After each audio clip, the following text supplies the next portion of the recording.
Welcome to the fusion family. आज हम आपके लिए लेके आए हैं मॉडल्स वो भी कोड इग्नाइटर में आपने देखा होगा कंट्रोलर और व्यूज़ जो कि हमारे प्रीवियस वीडियोस में पड़े हुए हैं। ये वीडियो आने में थोड़ा सा लेट हुआ है लेकिन आपको ये वीडियो अच्छा लगेगा।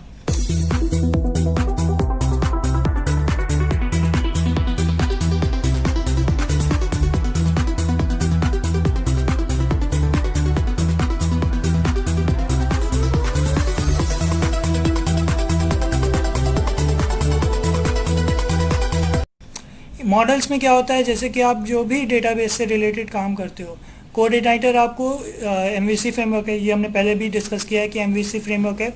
जो MVC framework view, model, controller, ये तीन चीज़ों पे काम करता है। तो अब कंट्रोलर में आपने देख लिया, कंट्रोलर से आप व्यूज़ का काम करना और लोड वगैरह कराना पेज। मेन जब भी यूआरएल कॉल करता है तो कंट्रोलर को कॉल करता है। वहाँ से व्यूज़ हमारे जो भी हमारे फ्रंट एंड की डिज़ाइनिंग है वो व्यूज़ में होती है। मॉडल सारे डेटाबेस का कोड जो लिखते हैं हम लोग वो मॉडल्स में लिखते हैं।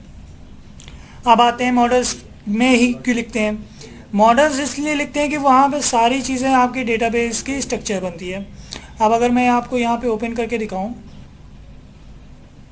तो यहाँ पे देखिए, यहाँ पे बेसिकली आपका थोड़ा सा कोड लिखा है, ये इंसर्ट की क्वेरीज हैं।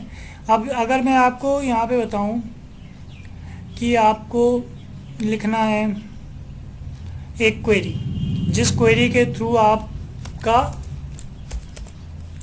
काम होना है, तो यहाँ पे आप लिखोगे पब्लिक फंक्शन, जैसा कि हम लोगों ने कंट्रोलर में देखा था कि हम लोग लिखते हैं। यहाँ पे लिख देते हैं द फ्यूजन टेक और यहाँ पे कॉल कर लिया। अब हमें यहाँ पे लिखना पड़ेगा दिस कीवर्ड के थ्रू हम लोग डीबी को उठाएंगे।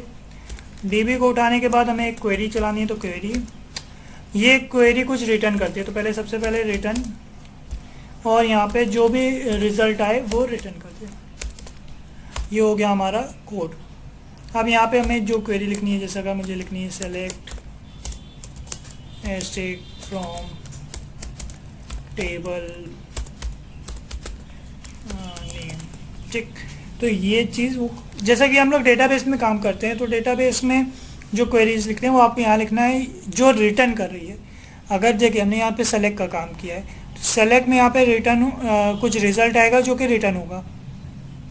अब यहाँ पे अगर मैं अपडेट की क्वेरी चलाता तो मुझे ना रिजल्ट की ज़रूरत थी ना रिटर्न की, क्योंकि अपडेट ना तो कुछ रिटर्न करता है और ना ही कुछ रिजल्ट देता है। उसी तरीके से अगर मैं इंसर्ट कर रहा हूँ तो भी रिजल्ट की ज़रूरत नहीं है ना रिटर्न की ज़रूरत है। केवल आपका जब आप सेलेक्ट कर रहे हो किसी चीज़ को, यानी कि आप किसी भी चीज़ को शो कराना चाहते हो, तो उस कंडीशन में आपको यहाँ पे रिटर्न देना हो, क्योंकि यहाँ से कुछ डेटा आएगा जो रिटर्न हो। अगर आपने यहाँ पे रिटर्न नहीं दिया तो जो भी डेटा आ रहा है वो आपके वापस कंट्रोलर पे कॉल नहीं होगा। तो जिस वजह से आपको यहाँ पे रिटर्न लिखना होगा। अब कंट्रोलर पे कॉल कैसे करें इसको, तो यहाँ पे अगर मैं कंट्रोलर पे आए तो यहाँ पे ले लेते हैं कैरियर वाले सेक्शन पे। यहाँ पे देखिए कंस्ट्रक्टर बनाना होगा। आपने पढ़ा होगा बेसिक कि कंस्ट्रक्टर बनता है, तो कंस्ट्रक्टर बनता है तो कंस्ट्रक्टर यहाँ से हम लोग सबसे पहले तो मॉडल को कॉल कराना पड़ता है कि हमारा ये मॉडल है, ये हमने कॉल करा है। यहाँ से कंस्ट्रक्टर बनाना ही पड़ेगा। आपने पढ़ा होगा बेसिकली, अगर आप कंप्यूटर अगर आप यहाँ तक आ गए हैं तो आप बेसिक नॉलेज रखते होंगे सी लैंग्वेज या C++ लैंग्वेज की। तो सी लैंग्वेज में जब आप कंस्ट्रक्टर बनाते थे, कोई भी आर्ग्यूमेंट पास होता था या कोई भी वैल्यू को हमें प्री डिफाइन करना होता था, कि जैसे मान लेते हैं एक फंक्शन बनाना था, उसके बाद हम एक फंक्शन के अंदर रखते थे कंस्ट्रक्ट, जिसका कंस्ट्रक्ट में आके फिर हम वैल्यू रखते थे, फिर उसके बाद उस वेरिएबल का नाम बताते थे और एंड कर देते थे।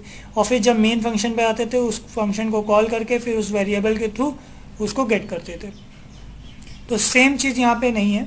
यहाँ पे क्या है कि यहाँ पे आपको फंक्शन बनाना है, अंडरस्कोर कंस्ट्रक्ट और फिर उसके बाद एक फंक्शन कॉल करना है।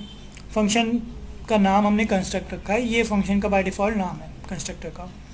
और उसके बाद उसके अंदर हम लोग पेरेंट कंस्ट्रक्टर को कॉल कराएंगे जो कि बाय डिफ़ॉल्ट चलता ही है। और उसके बाद हमें कौन कौन से कंस्ट्रक्शन को कॉल कराना है। अगर मुझे मॉडल ओपन करना है, मुझे लाइब्रेरीज चलानी है, मुझे डेट एंड टाइम को करना है, या मुझे कोई ऐसा कंट्रोलर है जो कि हमें यहाँ पे कॉल करानी है, जो वहाँ के फंक्शंस को यहाँ पे यूज़ करना है, तो हम यहाँ से यूज़ करते हैं, लोड करा के कंस्ट्रक्टर को, फिर उसके बाद यहाँ पे यूज़ करते हैं। और फिर उसके बाद यहाँ पे जब हमने यहाँ पे नाम रख दिया, और उस नाम के थ्रू फिर हम आगे चल के किसी भी चीज़ को कॉल कराते हैं। जैसे हम डेटाबेस किया तो ये देखिए यहाँ पे दिस, फिर हमारे मॉडल का नाम, फिर वहाँ के फंक्शन का नाम, और जो वैल्यू आर्ग्यूमेंट पास करना है वो। इतना करते हैं हम लोग अपने मॉडल में। और बेसिकली ये स्ट्रक्चर है, यहीं पे हम लोग ढेर सारी फाइल्स बनाएंगे मॉडल की, और वो सारी चीज़ें फिर हमारी काम होती रहेंगी।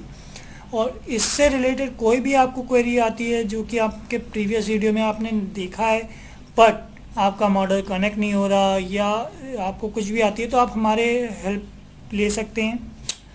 हम अभी आप लोगों के कुछ सरप्राइजिंग भी लाने वाले हैं, तो वो चीज़ें आपको बाद में हम नेक्स्ट वीडियो में बताएंगे कि क्या सरप्राइजिंग आना है या नहीं आना, वो दोनों चीज़ें बताई जाएंगी। और आपको इस वीडियो में अगर कुछ भी लगता है कि आपको जानना है तो आप कमेंट बॉक्स में कमेंट कर दीजिए, हम आपको लिए उस चीज़ को एक पर्टिकुलर वीडियो या उसका सोल्यूशन आपको जैसे भी सबसे बेस्ट हो सकता है वो हम आपको प्रोवाइड करेंगे। और आज के लिए इतना ही। और अगर हमारे ये वीडियो आपको अच्छा लगा हो तो लाइक ज़रूर करिएगा, और अगर नए हैं आप इस वीडियो में तो सब्सक्राइब भी कर दीजिएगा, और बेल आइकन को दबाना मत भूलिएगा। Thank you.